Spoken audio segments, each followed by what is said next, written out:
matilo nito sishona matingelo nachari ni basana matangere la riburisi ni marapwe mapongeri ilo chole famusala bajo bakali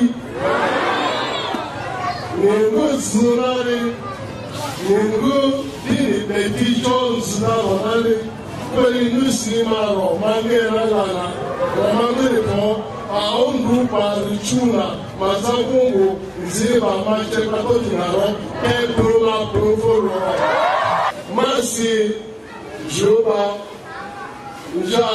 Jituna, Maji Mago, Arole, Majuba.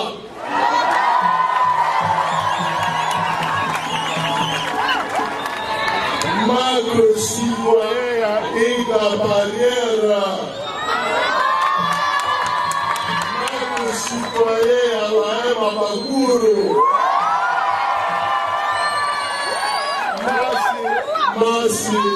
Maji Aron, Mapato Juba, Masi Vodka, Maji Juba, Buma Tusiko.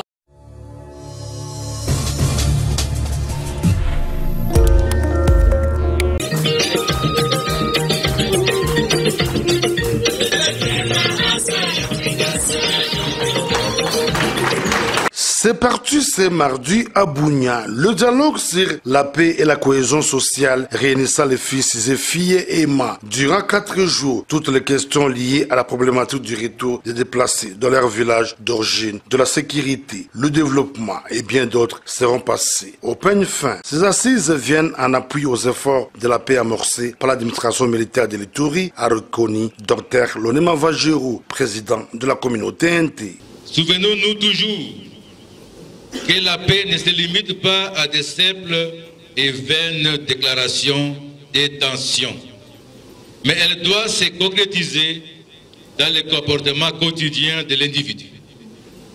Devenons-nous de nouvelles créatures, laissant tomber toute rancœur, toute vengeance, toute parole et tout acte violent, et revêtons-nous de paix, d'amour, de pardon et de réconciliation. Au vice-gouverneur policier de l'Ituri, au nom de son titulaire en mission, le commissaire divisionnaire Alonga Boni Benjamin, d'inviter les participants à transcender leurs différends au profit de la paix. Et si nous ne cherchons pas nous-mêmes la paix, Dieu ne nous donnera pas sa paix parce que nous sommes en désaccord avec lui. Que personne ne fera partie, personne de là où il est.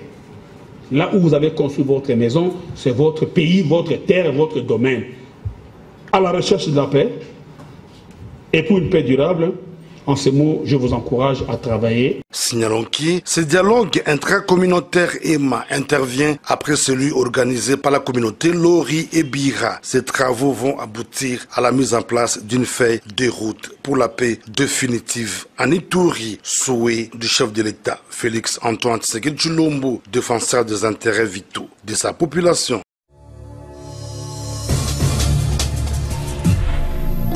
Aujourd'hui, nous nous sommes retrouvés ici à la commune de Diakasanza pour procéder à la cérémonie d'installation des nouveaux animateurs élus des bureaux des conseils locaux des 9 quartiers de la commune. C'est une grande responsabilité qui est la base que je viens de vous confier. Il ne faut pas les trahir. Les jeunes de vos quartiers durant vos mandats de 3 ans. Je vous conseillerais d'éviter les communautarismes, les tribalismes. Soyez nets. Et sachez que nous sommes dans une année électorale. Les élections se pointent à l'horizon. Vous les jeunes, vous serez toujours sollicités partout. Car la jeunesse, c'est l'avenir de demain. C'est à ces mots que je déclare ouvert la cérémonie de ce jour. Et vive la commune de Diakasanza, et vive la jeunesse de Diakasanza. Je vous en remercie.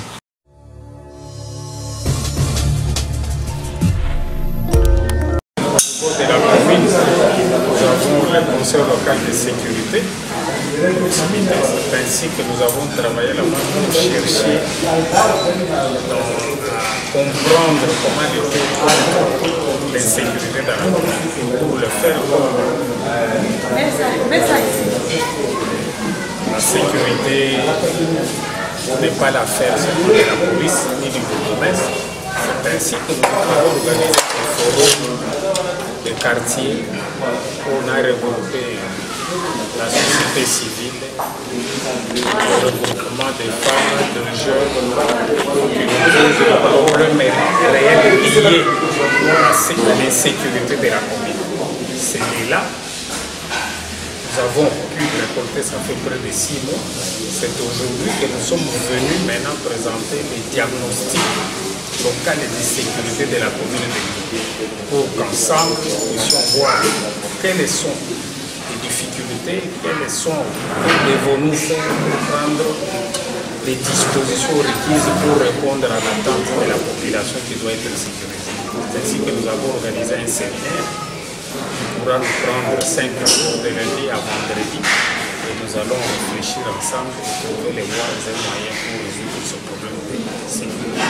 Les participants, il y a le 9 membres permanents du Conseil local de sécurité et il y a les invités, les ONG, les partenaires qui nous accompagnent dans cette formation. Après cette formation, nous allons mettre en pratique ce que nous venons d'épingler ici, savoir. Parce qu'ici, nous avons cherché à comprendre qu'est-ce qui ne va pas. Et nous avons eu les pistes de solutions. Après ceci, nous allons réunir un comité local de sécurité pour chercher maintenant à résoudre, à contacter les partenaires qui doivent nous accompagner dans la résolution de tous les problèmes liés à l'insécurité. Alors, est-ce que vous avez un message à lancer à la population? À la population, nous avons toujours dit que la sécurité, c'est l'affaire de tous. Voilà, la population d'être vigilant, de dénoncer et d'informer, de nous informer à temps afin que nous puissions chercher à contacter qui peuvent nous accompagner, qui peuvent nous donner le moyen pour résoudre tel ou tel autre problème.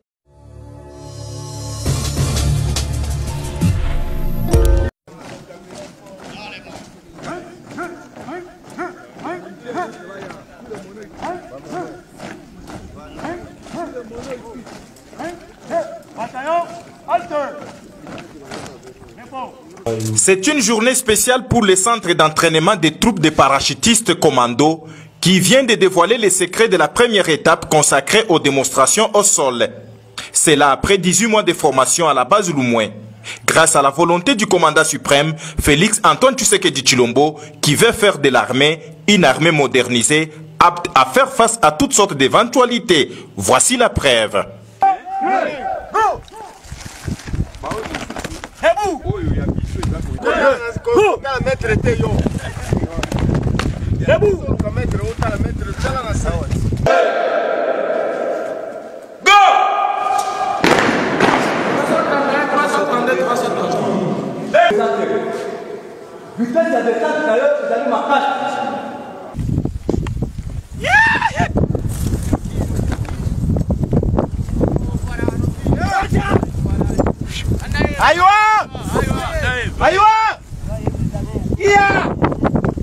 Les 224 cadres constituent les premiers bataillons de parachutistes commando, utilisés à ce jour toutes les matières reçues durant les 18 mois à travers les différentes démonstrations qui prouvent qu'ils sont capables de franchir les caps.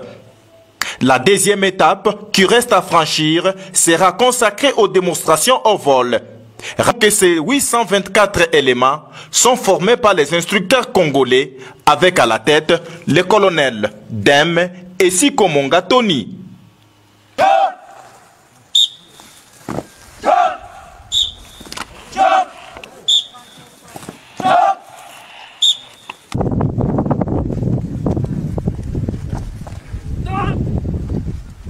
Voilà la méthode de Morocco, ça la personne qui nous bloque.